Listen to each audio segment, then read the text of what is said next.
Señora Presidenta de la Sociedad de Medicina Veterinaria, colegas del disertante, la Academia Nacional de Agronomía Veterinaria convocó nuevamente a sesión pública extraordinaria, casualmente para presentar, honrarse, presentar y escuchar la disertación que nos hará el doctor Adrián Gustavo de Antueno, con un título atrapante y misterioso a la vez. Pues dice, manden un veterinario a Ushuaia.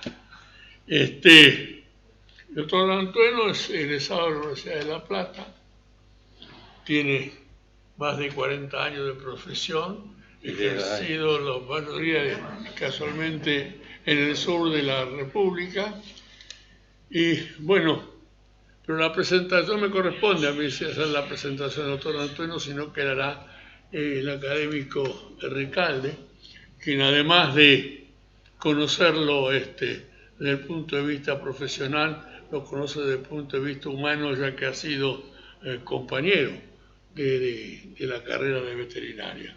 Entonces, a mí solamente me queda en agradecerle en nombre de la Academia su disposición y por honrar esta tribuna. Muchas gracias. Gracias, por favor. Bueno, buenas tardes. Muchas gracias por estar presentes todos ustedes. Bueno, la foto que ustedes están viendo atrás es bastante gráfica. Por suerte ya no se reconoce a nadie de todo eso. Han pasado unos cuantos años y bueno, acá hay varios representantes de esta promoción, de la promoción 73. No podemos dejar de nombrar a Martín Popo Torres, que está acá presente, por la vinculación que tiene con el tema. Martín Torres fue gobernador de Tierra del Fuego y fue autor de la ley de provincialización de Tierra del Fuego e Islas del Atlántico Sur. Así que bueno, es una especie de prócer que hoy nos honra con su presencia. Y otros compañeros de la promoción por los que sentimos un cariño muy grande. Nuestra promoción tiene un sitio de internet, pero tiene un grupo de WhatsApp a través del cual estamos todos bastante comunicados, quizá excesivamente comunicados. Y bueno, todo esto mantiene la cosa unida. Y hoy la Academia se honra en tener acá a un amigo, Adrián de Antueno, de quien no voy a decir mucho, porque no puedo decir que Adrián sea un científico. Adrián es un técnico de primerísimo nivel, un político y un tipo que ha tenido una actividad riquísima en el sur del país. Así que yo, Adrián querido, solamente lo que digo es que estoy ansioso por escucharte. Ya Carlos ha mencionado lo interesante el planteo marketinero del título, me parece excelente, así que estamos todos ansiosos por ver de qué se trata esto. Bueno, esperamos tus palabras con atención. Muy bien, bueno, muchas gracias por la presentación a ambos. Muy bien, yo ya me voy a mover también. Gracias por la presentación a ambos y por ser tan gentiles de honrarme con esta posibilidad casi al terminar la carrera, de estar presente aquí y conocer a la Academia Nacional de Agronomía y Veterinaria por dentro y a tan bellas personas, tan estudiosas, tan comprometidas con el saber y con nuestro país. Pero bueno, de la foto ya no voy a hablar porque habló Jorge, pero ciertamente, ahí estamos, hace ya más de 45 años, aquella promoción de 1973. Ahí comienza todo, es decir, ahí comienza también el relato de esta charla, porque es necesario el título para poder comenzar a andar por la vida y transitar por nuestra profesión. Bueno, vamos al título. Cuando me hizo la invitación Jorge, y tratándose de la academia, inmediatamente le pregunté de qué iba a hablar o qué podía hablar yo en la academia, no siendo investigador o científico, y como dijo claramente, me he dedicado también a otras cosas, entre ellos a la política, pero nunca dejé mi profesión de lado porque es lo que quise ser, es lo que fui, es lo que soy. Médico veterinario. Y me dijo que no, que tenía cosas importantes para relatar de la vida y de la profesión.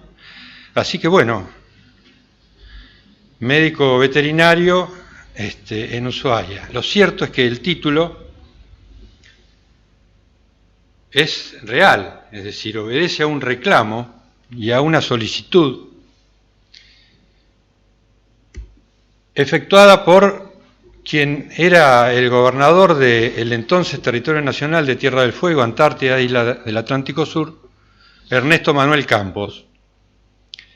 En el año 63 ya venía solicitándole, la nota está dirigida, como ven, a Carlos López Saubidet, es decir, todas las personas son conocidas, el ministro en ese momento era Martínez de Oz, hijo, Carlos Saubidet era el secretario de Estado de Agricultura y Ganadería, y el gobernador Campos le reclamaba que enviaran un veterinario en carácter permanente, es decir, que se quedara, que se radicara allí, para atender, como dice la nota, todas cuestiones relacionadas a la sanidad, sobre todo a la cercanía con la frontera de la República de Chile. En realidad, nosotros con Chile estamos más que cerca y más que juntos. Y todas las cuestiones inherentes a la salud pública derivadas de la sanidad animal, es lo que dice la nota. La nota es extensa. Ustedes van a notar ahí donde está subrayado que el gobernador, para poder incentivar a que se concretara la presencia de este veterinario permanente, les prometía que se iba a suplementar al sueldo que la nación le pagara al veterinario, que era de SENASA, un suplemento para que atendiera las cuestiones de la municipalidad de Ushuaia y también del área naval, austral, de la base. Bueno, esto les llama más la atención. ¿Por qué un veterinario en la base?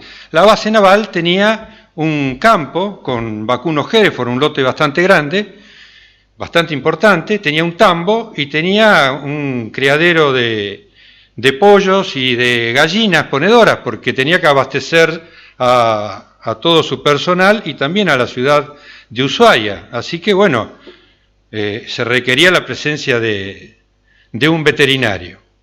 Así que se duplicaba y se triplicaba el sueldo, y así todo nadie quedaba. No quiere decir que nunca haya pasado un veterinario, porque desde el principio del siglo pasado, CAP, el frigorífico CAP en Río Grande, tenía un frigorífico de exportación que era atendido por el SENASA, pero únicamente se atendía en las zafras, es decir, que los veterinarios pasaban y, me imagino, pasarían a hacer un poco de turismo, conocer Ushuaia y volvían, pero los problemas eran cotidianos. Así que, bueno, era un ruego del gobernador Campos. Ahí insiste y entonces vuelve a insistir y dice, contestando a su radiotelegrama, también en otros tiempos, ustedes verán radiotelegramas que llegaban casi un año después o llegaban y se perdían. Entonces le dice, pero le estamos ofreciendo casa habitación para él, la familia. Bueno, muy bien. Por eso el título. Manden un médico veterinario, manden un veterinario a Ushuaia, es decir, se requería y es un título oficial, diría. Es decir, es el gobernador de aquel entonces que ruega por un veterinario en Tierra del Fuego. Por supuesto, porque además de que guardo absolutamente todo, pero está archivado porque lo utilizamos en SENASA, es decir, yo después ya no lo pasé a nadie más porque me quedé, pero la gente que pasaba por SENASA me decían, de Antueno, mire que hay un convenio, así que usted hágalo valer. Muy bien, ahora ¿yo cómo me entero de todo esto? Porque yo estaba en Gualeguay, en la clínica veterinaria Entre Ríos, que habíamos abierto con el colega Martín Torres, recién recibidos, igual que los colegas que están aquí, encantado de verlos y de que me acompañen, y habíamos abierto, nuestro proyecto era ese, tener una veterinaria. La abrimos antes de recibirnos, ya habíamos ido a Gualeguay, habíamos abierto la veterinaria para cuando recibiéramos ir a atenderla, la clínica veterinaria Entre Ríos, le habíamos puesto laboratorio, atendíamos grandes animales, pequeños, avicultura y laboratorio. Nosotros estábamos lanzados a todo, 25 años, y ahí íbamos. Y bueno, acá es bueno también, además de haber explicado el título, recordar un proverbio que dice que el hombre propone y Dios dispone.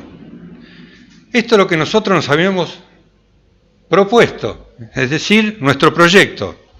Pero bueno, Torres a poco de andar, la veterinaria no daba, éramos 3, estaba el ruso Benesperi también, perdón, éramos 3, y no daba ni para uno, y nos fuimos con las familias, estábamos casados, recién recibidos.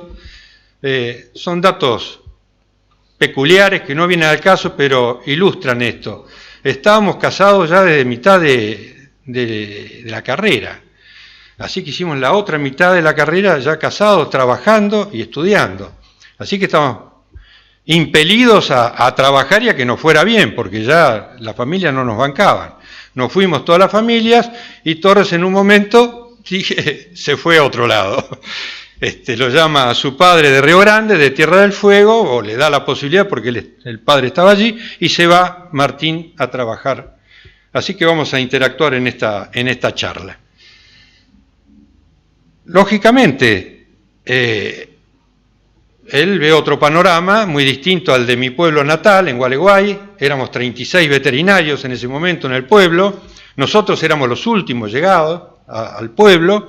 Si bien estaban todos mis parientes que apostamos a ellos porque tenían ganado, tenían estancia y todo, bueno, pero nadie nos visitaba. Lo cierto es que no, la profesión no daba mucho todavía. Así que Torres emigra, se va a Río Grande y de allá me avisa que a él lo llamaban de la Municipalidad de Ushuaia cada vez que había un problema, pero él estaba en Río Grande. 230 kilómetros en Tierra del Fuego en esa época, la montaña, nieve, él ya no se quería quedar de un lado o del otro en la montaña, pero me dice, flaco, si podés, vení, conocé esto, bueno, y me ofrecieron por supuesto todo eso, y lo que les pidiera, casa, y bueno, cerré la veterinaria después de haberla mantenido 2 años, y me fui a Ushuaia, lógicamente. Es decir, del litoral, del cálido litoral, donde comíamos ricos asados y no teníamos mucho trabajo, fui a buscar trabajo allí, a Ushuaia, donde termina la península antártica. Ustedes ven ahí este paisano entrerriano, preparado como todos los veterinarios en esta Argentina que es sinónimo de carne, preparados para atender problemas agropecuarios. Bueno, llegué a esta provincia que creó, después de un tiempo, por supuesto, y le llevó un tiempo, casi 9 años, casi una década, esta provincia de Tierra del Fuego que recién mencionaba Jorgito Recalde. Pero era un territorio nacional en ese entonces. Ahí llegué a Ushuaia, como ustedes ven, a orillas del Canal Bigle. Cuando me propuso el doctor Torres que fuera a Ushuaia, que había posibilidades, que había trabajo, tomé contacto con un veterinario que casualmente había estado, que era de Entre Ríos también, de Gualeguay, había estado allí y fue el que me dijo, guarde este convenio porque si no le van a sacar la casa y que... Bueno, yo lo guardé hasta el día de hoy, que me sirve para ponerle el título a esta charla aquí en la academia y para comenzar la charla. Allá fui, a Ushuaia. Ushuaia es una ciudad realmente hermosa, me maravilló desde el comienzo, desde mi llegada. No sabía dónde quedaba, cuando me dijo Ushuaia, diccionario, mapa al final. Es muy particular lo que les digo, pero 45 años atrás, hace 20 sí, y ahora más, pero Ushuaia no se sabía si era Argentina o no era Argentina, dónde estaban. Y lo digo realmente con mucha vergüenza. Además de eso, me adelantó que tenía que ir ¿cuál era el trabajo? Tenía que ir a controlar centollas, cholgas y mejillones. Imagínense, yo había sido preparado para animales de 4 patas. Vacunos, ovinos, porcinos, perros, en todo caso gatos, si no tenía suerte con los grandes animales, y de buenas a primeras me voy a encontrar con animales de 10 patas o sin ninguna, como las cholgas y los mejillones, de manera que yo realmente estaba agobiado por todas las decisiones que tenía que tomar. Primero, si iba a ser capaz de irme hasta allí, cosa que hice. Esa es la pista antigua de la ciudad de Ushuaia, como ven ustedes muy exigidas, ese es un Boeing cuando baja. Puse esta foto porque es ilustrativa de la llegada y sobre todo en aquellos tiempos a Ushuaia. Se hacía por tierra 3 días o 4, caminos la mitad, 1500 kilómetros, ripio, después montaña, en fin, un pandemonium para llegar a Ushuaia, así que por tierra no. Por vía marítima, bueno, cada mes y medio un barco partía para allá y tardaba lo suyo. Así que existía la vía aérea, pero bueno, la vía aérea a veces se confundía con la vía marítima porque terminábamos así. La pista era muy exigida, así que, y esto no es una broma, si muchas veces los aviones, y además con la nieve arriba de la pista, seguían de largo o no llegaban, como en este caso. Así que fíjense ustedes qué pintoresco que ir a Ushuaia de esta manera, encontrarme con animales de 10 patas o sin ninguna, pero bueno, ahí fuimos. Teníamos la carta del gobernador, que era un convenio para la nación con el territorio nacional. Pero da la casualidad que en el momento que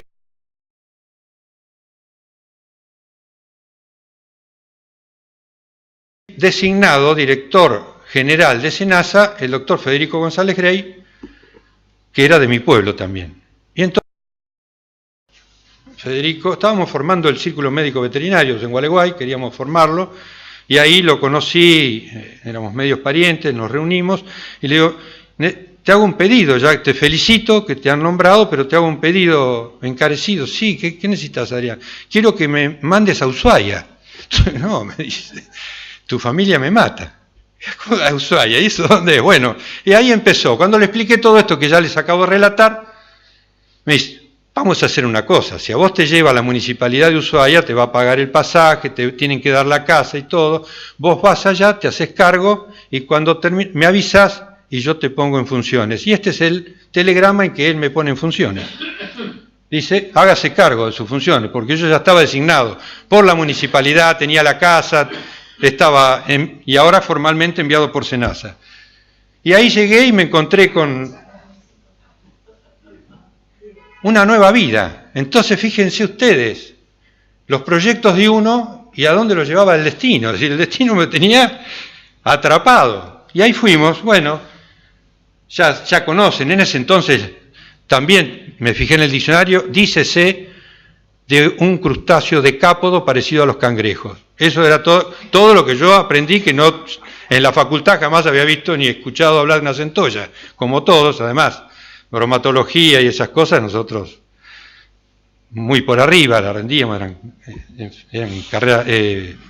materias cuatrimestrales. Bueno, ahí tenemos la centolla, vamos a ir rápido porque hay mucho por contar y poco tiempo. Esta es la centolla, ahí la tienen más, se presenta ella, no es muy simpática, ahí la tienen nadando, es un crustáceo bentónico, ya hace algunas cosas mayo de las que sabía antes, y ahí vive en ese medio.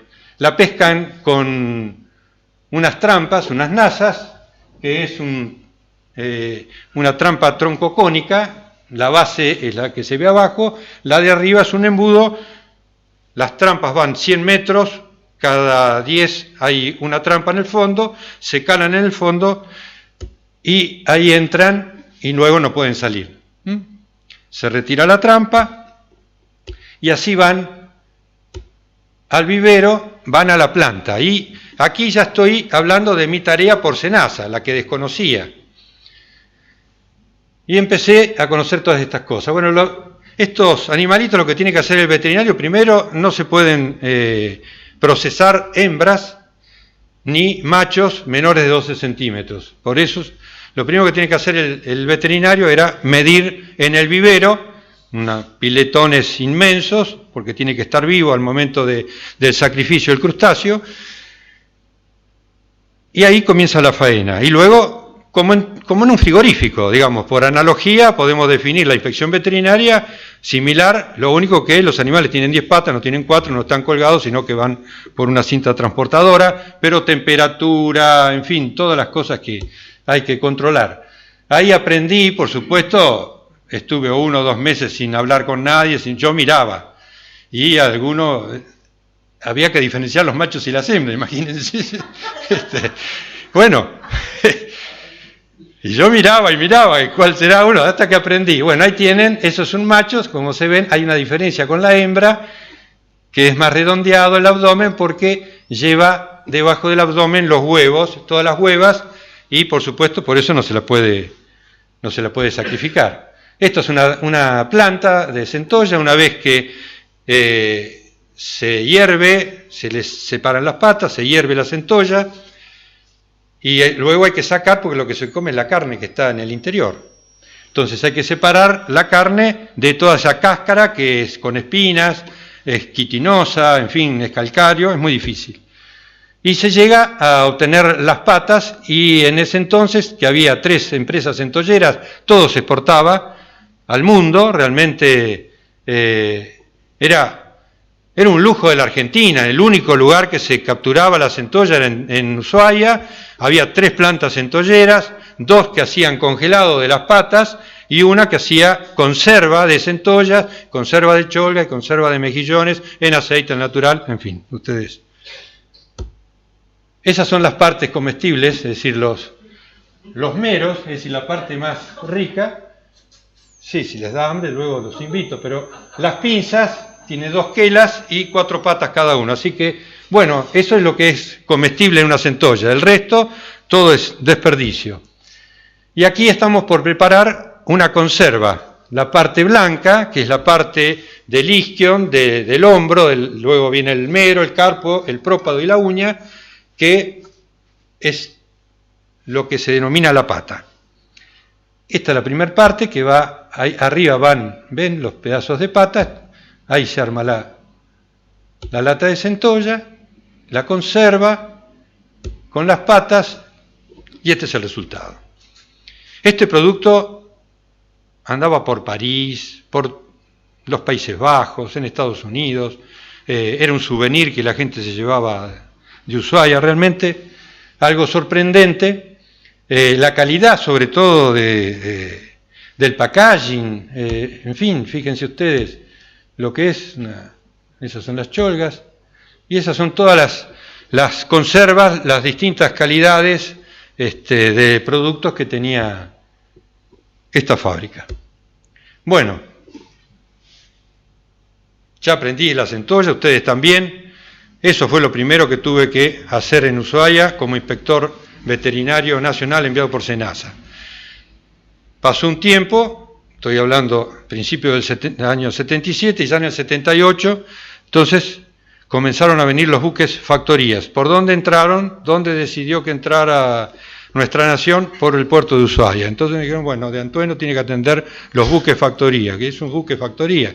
Entonces, bueno, después de un breve entrenamiento, me mandaron a Ushuaia a recibir todos estos buques. Este es el puerto de Ushuaia, así que todo esto es parte de mi trabajo durante años. Parte el barco, cuando hace el zarpe, no puede zarpar si el veterinario es uno de los funcionarios nacionales que actúa la aduana, actúa migraciones, actúa salud pública, la prefectura naval, cada uno autoriza lo que le corresponde, ¿no es cierto? Bueno, al veterinario lo que le corresponde es ir, como ingresar nuevamente a un frigorífico y ver que esté absolutamente limpio, porque, eso sí, yo no me embarcaba, porque los barcos factoría estaban 30, 40 o 60 días en alta mar y vuelven ya con todo procesado, lo que hablábamos con el doctor Escopa. Es decir, la calidad de estos productos es de excelencia, porque se captura y se congela a menos 30, menos 28 grados inmediatamente. Y por supuesto las mejores especies de nuestro país, que recién se iban a conocer a partir de esas inspecciones y de esos barcos que comenzaron a ir a Ushuaia. Porque además de haber sido preparado, como todos ustedes, para un país agropecuario, por excelencia para controlar el producto cárneo, vivíamos hasta ese entonces en un país que estaba de espaldas al mar, y yo era parte de ese país y de ese desconocimiento, así que tuve que aprender también rápidamente hasta el día de hoy, y esto, bueno, me ha hecho un especialista de este tema, porque somos pocos en el país, los veterinarios de SENASA han sido pocos, porque hay pocos puertos, y a mí me tocó ser el único durante mucho tiempo allí en Ushuaia. Estos son los barcos factorías que van, por supuesto, no pueden ir y volver como el Mar del Plata, un buque costero, sino que tienen que salir y procesar a bordo, porque si no se les descompone. Y bueno, estos son los mares del sur. Este es el desafío de nuestros marineros y de nuestros marinos, que tienen que andar ahí para pescar y hacer ingresar divisas. Esto es en la Antártida, en el Mar de Ross, la merluza negra. Hay barcos nuestros que tienen autorización, como otros de otros países, para pescar en el Mar de Ross, la merluza negra. Eso es una merluza negra de excelencia, 90 kilos. ¿Por qué ese tamaño? Lo que ocurre es que nosotros comenzamos a pescar hace 20 años. En ese entonces no se pescaba en el Atlántico Sur. Entonces, cuando venían los barcos, los primeros barcos eran españoles, y cuando llegaba yo tenía que recibir ese barco, y recibir el barco era que tampoco podían comenzar la descarga ni mover nada hasta que los funcionarios nacionales hicieran su tarea. En mi caso, presentarme al capitán, el capitán me presentaba los partes de pesca, me decía pescamos acá, acá, eso se lo tenía que rendir a SENASA, Agricultura, Ganadería y Pesca. Muchas veces extraer muestras, esto después, así que los colegas que están acá examinaban las muestras que nosotros tomábamos allá en el sur o en cualquier lugar del país, metales pesados, en fin, tantas cosas, pero eso le corresponde al doctor Favorito, no a mí. Pero ahí tienen ustedes nuestras riquezas. Nadie podía creer, yo tampoco, los abadejos de 60 kilos. ¿Por qué? Tampoco era conveniente, porque muchas veces se habla de depredación, se habla de muchas cosas sin conocer. Pero me decían los españoles, lo que ocurre es que estos animales son tan grandes, excesivamente grandes, que no sirven para comercialmente, porque, bueno, ustedes saben, las truchas tienen un tamaño que es como el pollo bebé, es decir, para presentarlo en el plato. Estos son unos monstruos, así que de ahí se sacan muchas porciones, pero también tienen mucha acumulación de grasa, en fin, y muchos parásitos, ectoparásitos. ¿Por qué? Porque están tanto tiempo, es decir, toda la vida, y morían en el agua sin que nadie los pescara, que se parasitaban y esos parásitos se los van pasando unos a otros. De manera que la pesca muchas veces es sanador de ese caladero, es sanador de ese cardumen. Hasta llegar, por supuesto, no a los juveniles, sino a poder tener animales de la talla comercial correspondiente. Bueno, ahí los tienen ya sin cabeza y congelados en las cámaras frigoríficas. Bien, hasta ahí en SENASA. Como les dije, después siguió la vida, siguió el devenir de mi historia y de la historia de la pesca, y me dedico hasta el día de hoy a ese tema. Tengo una consultoría, ya por supuesto no estoy más en SENASA, no estoy más en la municipalidad, pero voy a comenzar a hablarles un poco de que paralelamente a ese trabajo yo tuve un trabajo en la municipalidad. Recuerdan que tenía un suplemento del sueldo, entonces tenía que trabajar, hacer algo en la municipalidad. La municipalidad tenía un matadero muy vetusto por decir algo, la verdad que era un desastre.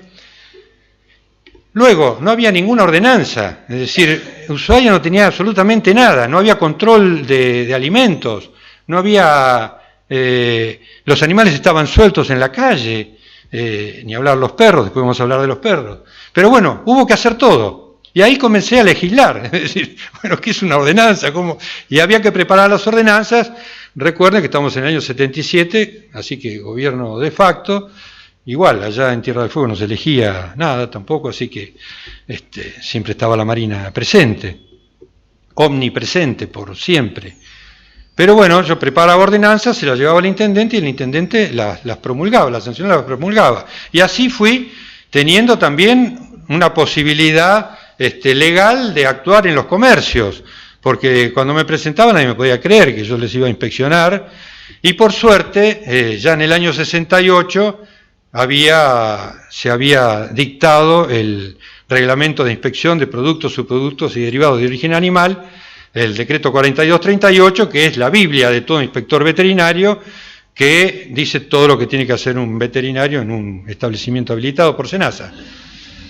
Y al año siguiente, en el año 69, la ley 18.284, el Código Alimentario Argentino, que dice todo. En fin, con eso, si uno no se capacita, había que estudiar, leerlo y aplicarlo, y así hice. Hicimos un puesto sanitario, como dice ahí, porque entraban las cosas, se distribuían, es decir, los productos iban de Buenos Aires a Ushuaia en camión o en barco. Cuando se distribuían en Ushuaia, yo ya los tenía distribuidos, los yogures, imagínense todos los productos perecederos, los que tienen una semana. Cuando llegaban ya estaban vencidos, yo tenía que ir atrás a levantar todo eso. Entonces puse un puesto sanitario y todos tenían que ir al puesto sanitario. No les voy a contar qué pasó ahí, pero fue un embudo terrible y me metió en tremendos problemas, porque por supuesto quienes más problemas tenían eran las autoridades de ese momento. Es decir, detenía hasta los camiones de la Marina que trae, y lógicamente los inspectores estaban menos preparados que yo. Yo los preparaba a ellos, y entonces les decía, usted no me deja pasar nada si no tiene certificado sanitario, usted no me deja pasar nada que tenga hueso, zona libre de aftosa, y bueno, y había muchas avivadas, y se llevaba carne con hueso, y bueno, así que muchos problemas, pero los superé, acá estoy vivo todavía. Estos son todos de un periódico local, el único, el Semanario Territorial, la población de higiene de Ushuaia y la higiene de sus alimentos, ahí tienen ustedes el código bromatológico, en fin, explicaban. Yo esto tenía que llegar a la población, es decir, una de mis tareas era educar a la población, a los inspectores, a los comerciantes, a los dueños de restaurantes, a todos, una tarea ímproba. Pero bueno, entonces, a medida que todos fueron entendiendo de que había llegado otra época, de que había una legislación nacional que había que cumplir, vieron que lo hacía con seriedad, y si no era con seriedad me enojo fácil, así que bueno, la cosa era que hicimos las paces entre todos aquellos que nos habíamos peleado, y entonces aquellos excesos, porque uno muchas veces, bueno, ¿usted cómo sabe que está mal? ¿No? La carne, ¿no es cierto? Entonces la prueba, bueno, no podía yo estar en el aire. Entonces dije, bueno, hay que hacer un laboratorio. Y para hacer un laboratorio me enteré, todo esto ha transcurrido todavía, no ha transcurrido un año. Encontré que el Ministerio de Salud de la Nación daba a las provincias un subsidio para montar laboratorios de agua potable. Si el Ministerio de Salud estaba en otra cosa, el agua potable. Entonces yo voy y le digo al intendente, mire, ¿por qué no pedimos un subsidio? Bueno, hablé con el secretario de Salud Pública, y conseguimos un subsidio para montar un laboratorio de agua para Río Grande, Ushuaia. Si yo me iba metiendo en problemas cada vez más, pero por suerte apareció un ángel que está por aquí, la licenciada Marta Ru, tan jovencita ella, yo también por supuesto, y licenciada en química. El primer profesional de la municipalidad de Ushuaia fui yo, imagínense ella. Legajo 54, hoy debe haber 5.000, es decir, es una cosa muy Y bueno, y vos sabés de esto, porque yo levantar un laboratorio es muy osado, pero yo necesito hacer pruebas químicas y físicas. Y bueno, ahí la tenemos a Marta ya con el laboratorio de agua, que transformamos inmediatamente en un laboratorio de bromatología, con análisis físicos, químicos y microbiológicos, y después yo me fui a hacer algunas otras cosas y pobre Marta quedó con todo este. Y por supuesto trajimos más veterinarios porque ya hacíamos, le hicimos hacer a las autoridades mataderos nuevos, así que hacíamos control de alimentos, laboratorio, inspección de carnes, en fin, de todo tipo. Y así llegamos a este tema. Le doy la bienvenida y agradezco que esté presente el doctor Stoll, especialista en bienestar animal, que me sigue por las redes con todas estas cosas curiosas que han ocurrido. Teníamos un problema en Tierra del Fuego. Había hidatidosis, pero no solamente en la zona rural. El 95% de los vacunos y los ovinos en los mataderos, en la inspección veterinaria, tenían hidatidosis pulmonar, hepática, renal, cerebral. Era una cosa terrible. Pero además, algo peor, que los seres humanos tenían hidatidosis. En una época en que no había diagnóstico, de manera que la gente se moría, literalmente, en Tierra del Fuego por hidatidosis. Y los casos quirúrgicos, cuando se descubrían, porque tenían unos tremendos quistes, y cuando se hacía la cirugía, donde pinchaban, se sembraba todo y hombre muerto. Entonces, con este problema, las autoridades dijeron que ¿qué íbamos a hacer? Se imagina, yo estaba comprometido a que tenía que solucionar todos esos problemas. Así que bueno, audaces como éramos, es decir, la ciudad también pedía que se hiciera algo, y entonces se inventó la Comisión Territorial de Lucha contra la Zoantroponosis. Por ahí lo vemos al doctor Torres, muy serio, es el mismo, tiene bigote, tiene pelo, todo, pero bueno. Comisión Territorial de Lucha contra la Zoantroponosis. Fuimos y les dijimos a las autoridades, mire, acá se hace esto o nadie lo soluciona. ¿Qué problema? El problema es el perro, por eso estaba la foto anterior. Es decir, el ciclo comienza y termina en el perro es portador de los huevos, todas las especies, inclusive nosotros, nos contaminamos, nos infestamos, porque es una parasitosis, y luego el perro sigue su ciclo, come de las achuras, en fin. Así que lo que había que hacer era controlar a los perros. Se hizo la Comisión Territorial de Lucha contra la Zoantroponosis y nos reuníamos con el ministro, que es el primero que está allá, de Gobierno, Salud Pública y Acción Social, con el subsecretario de Salud Pública, los intendentes de Río Grande y de Ushuaia, la sociedad rural, las maestras. En un año se hizo una ley 126, en 1979 se hizo el decreto reglamentario y comenzamos a trabajar con los perros, a controlar los perros, es decir, se hizo un registro obligatorio de todo aquel tenedor de perro que tenía que presentarse en la municipalidad a donde le íbamos a desparasitar a sus perros y en la zona rural también.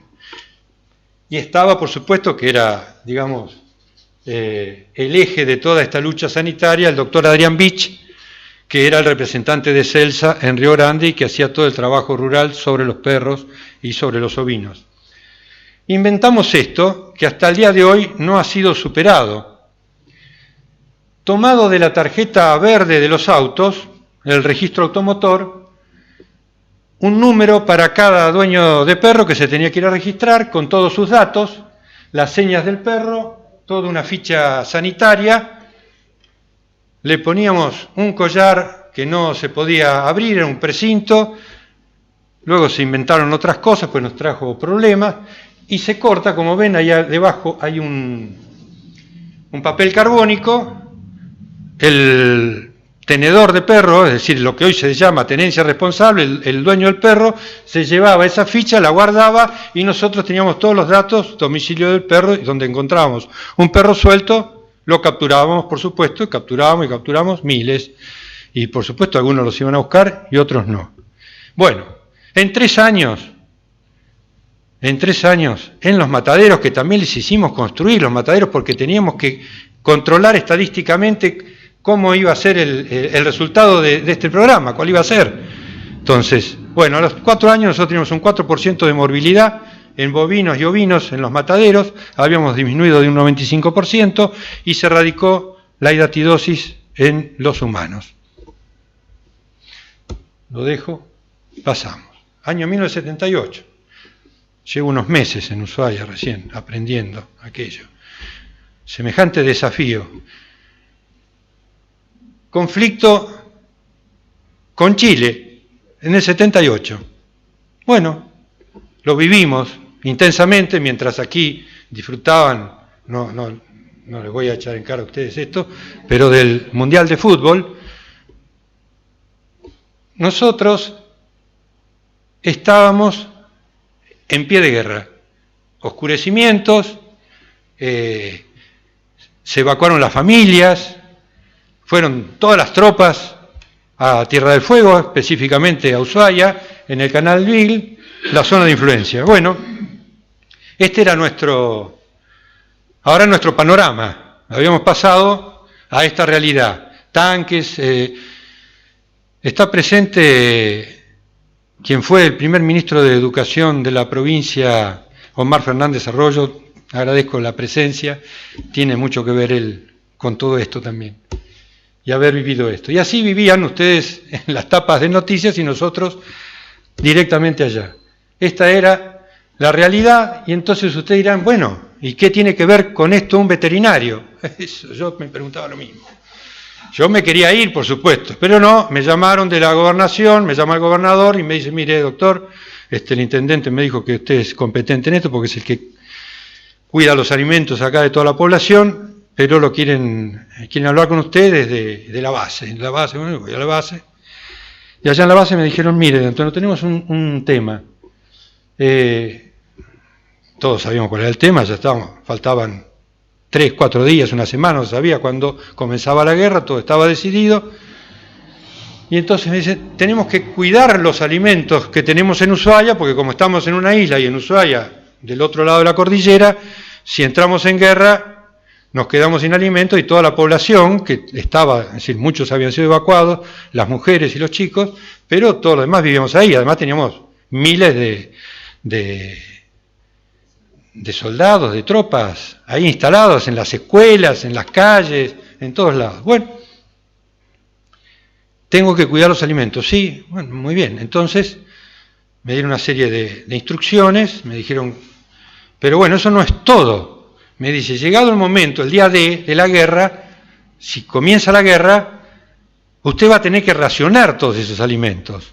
Es decir, ¿se imagina que no va a andar la gente yendo al supermercado? ¿Usted lo va a tener que cuidar? Bueno, ese fue el desafío, tenía que racionar, tenía que cuidarlos, con mi equipo de colaboradores de la municipalidad, los veterinarios que ya tenía para ayudarme, hicimos distintos grupos, además tenía que controlar los combustibles líquidos y sólidos. Sólidos era la leña.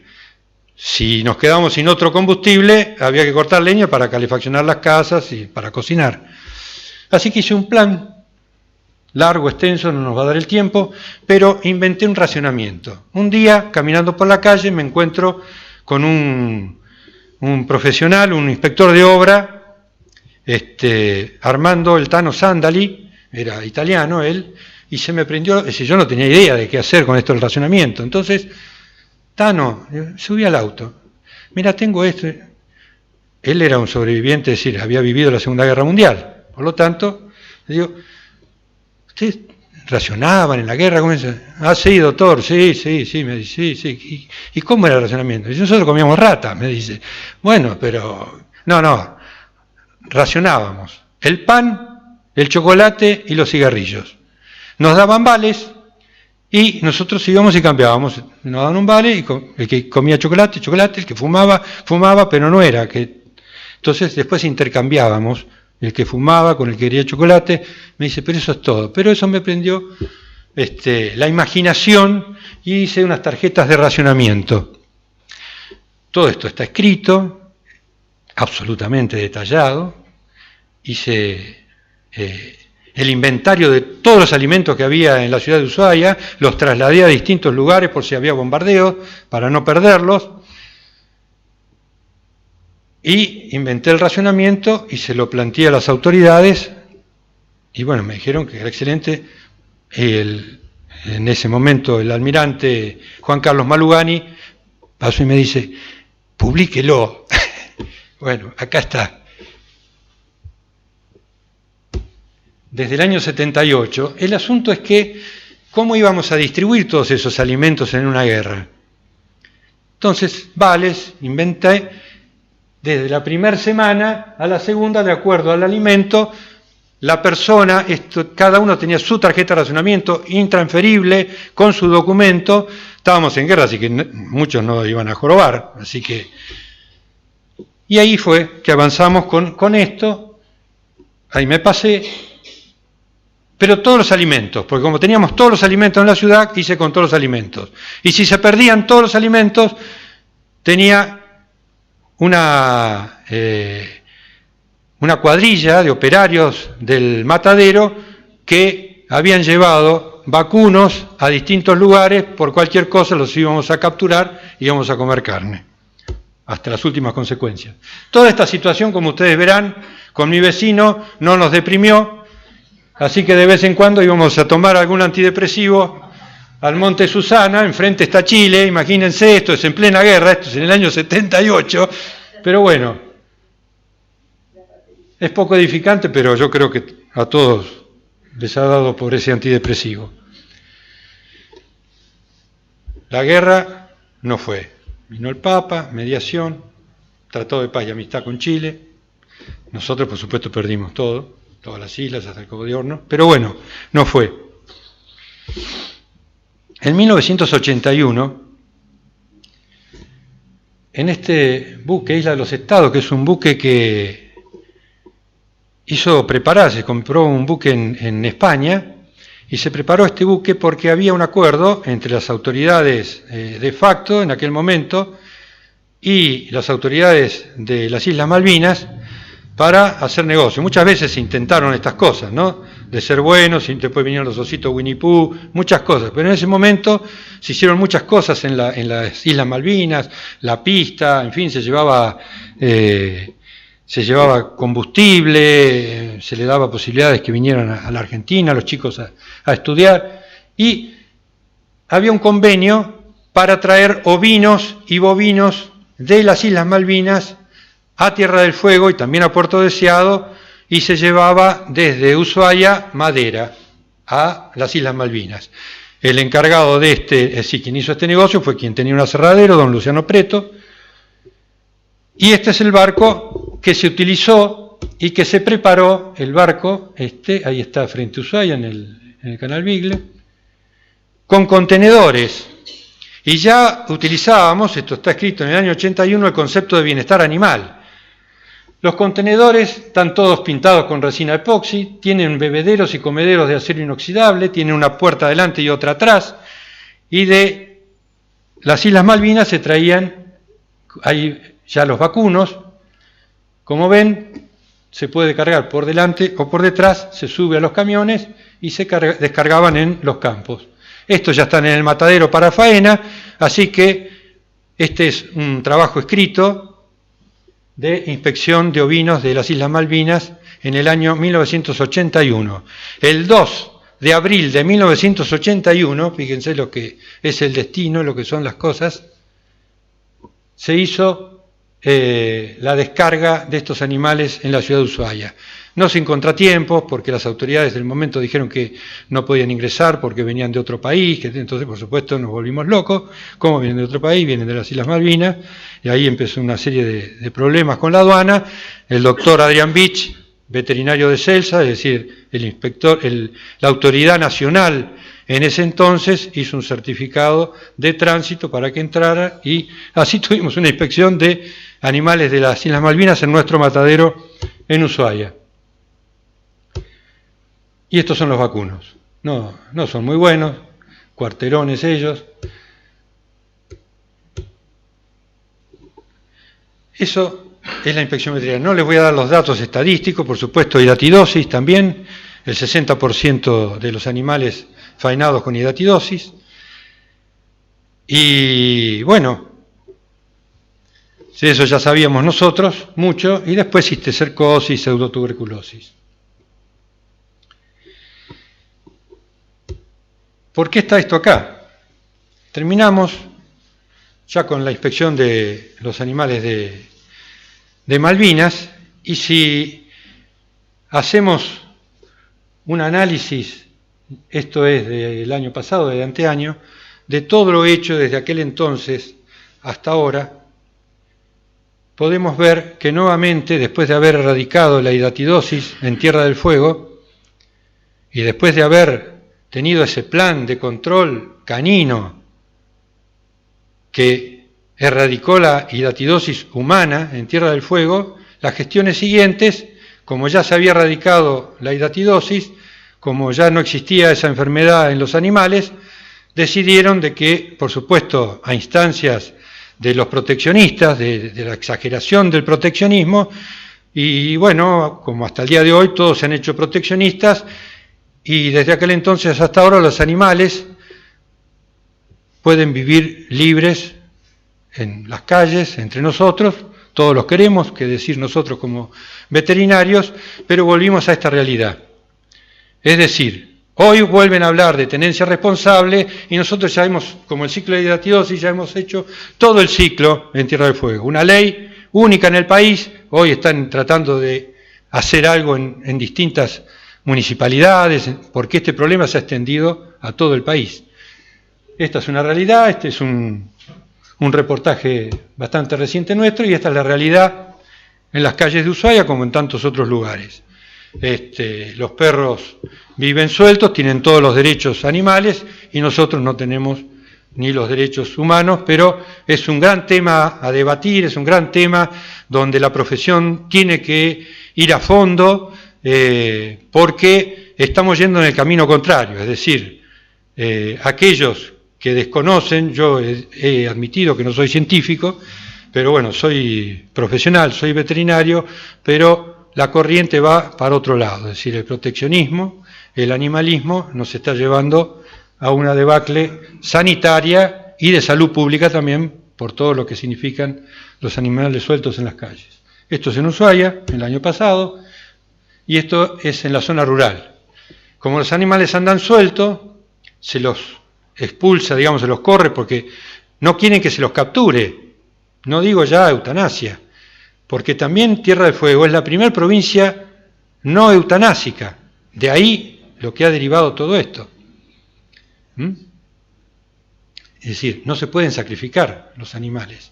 Entonces se capturaban 3.000 perros por año, sin dueño, sin nadie.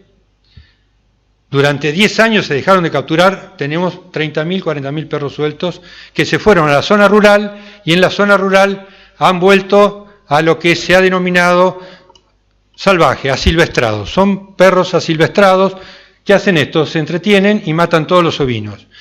Tierra del Fuego es una provincia fundamentalmente y desde principios del siglo pasado basado en ovinos, en la cría de ovinos. De 700.000 ovinos, hoy estamos ya llegando a los 300.000. Por supuesto, gran cantidad los han matado los perros, que ya se comen los terneros, los guanacos, es decir, los chulengos, la cría de guanaco, y los ganaderos ya han dejado de, es decir, han pasado al bovino, pero ahora han descubierto que también le comen los terneros. Es decir, así que es un grave problema. Bueno, yo quería